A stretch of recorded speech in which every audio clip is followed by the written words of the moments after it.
Madam Gabriel, one key component of innovation and research, especially in universities, is academic freedom.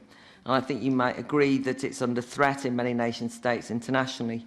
And I wanted some reassurance from you, maybe especially with your previous portfolios, that researchers need unfettered access to information, especially online, and yet things like the EU's Digital Services Act will allow the EU to set the parameters and decide what researchers and students, indeed all citizens, can see and say online.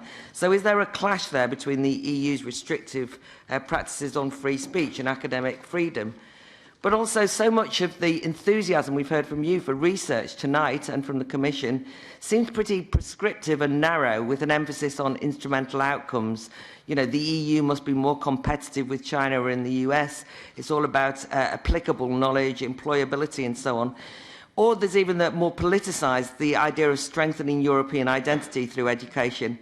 And I just think these things compromise academic freedom and put a blunt close down on open-ended research and blue skies knowledge for its own sake. Just any thoughts?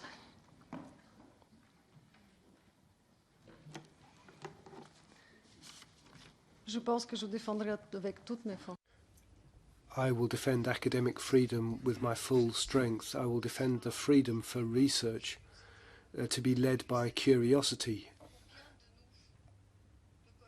How many of us are unfamiliar with the idea of discoveries down to research, which, when they were initially found, were not recognized for what they were?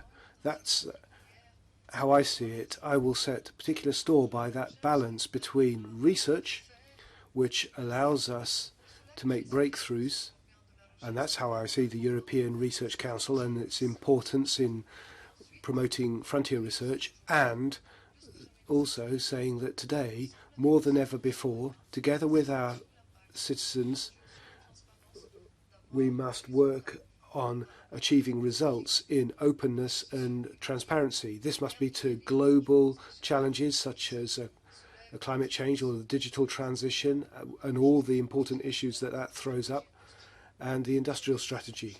You also touched on another question, which is open science. That's something close to my heart, and I will continue to work on it. Today, more than ever before, we need researchers to be able to share the findings from their projects with others so that they can capitalize on other people's research. That's already happening. Publications under Horizon Europe funded projects must happen straight away. There are clear principles to be respected. It must be as free as possible and as guarded as necessary. We hope to have data which will be ones that can be reused and high quality. A great deal remains to be done. In terms of European research, we must think about how to encourage researchers supporting open, free access science. They are making efforts that others are not doing. So these are avenues to explore, but I certainly join you in what you said at the end. We must be strong within the European Union. That's how we'll strengthen our position in the world and vis-à-vis the world. Very much. Do you have a follow-up question, Mrs. Fox? Yes, thank you.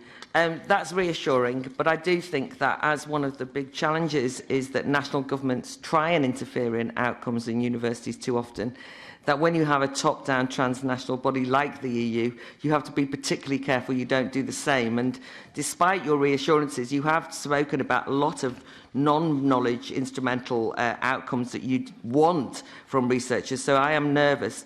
But conversely, I wondered whether you might reflect on how we can separate more clearly the universities for knowledge for its own sake, and then training of the millions and millions of people in different nation states who don't go to universities. I was at Barnoldswick, Rolls-Royce plant in Burnley, talking to some young engineers on Friday. That's in the northwest of England. And it really struck me that when we talk about brain drain and minds and so on, we often mean about universities, whereas actually some of the great minds and some of the great brains are our young apprentices or our young skilled workers, and they're often forgotten in this discussion about innovation. And would you like to comment on how they could be encouraged? It's not just university students who are going to actually innovate.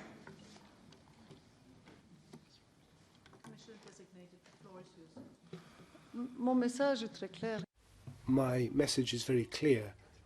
We don't just learn within the four walls of a school, university or workplace. That's part of the thinking of lifelong learning and developing skills without distinguishing by age or when that talent is brought to a head. So I think this is a very encouraging message. That's the objective of Erasmus+, and I want to ensure that it's more open as an instrument. The European Institute of Innovation and Technology is also a training institution that provides skills. I would commend looking closely at the people that it's supported. They're not all meant to follow a traditional pathway. It's important to diversify careers and personalise possible routes. There will be a broad range. I would like to see how European universities take that into account. Last word on academic freedom. This is something really important to me. It's not just in terms of research freedom or funding. It's one of our principles. We have charters at a European level, and they're not coincidental. I would really try and do my best to ensure that they're complied with.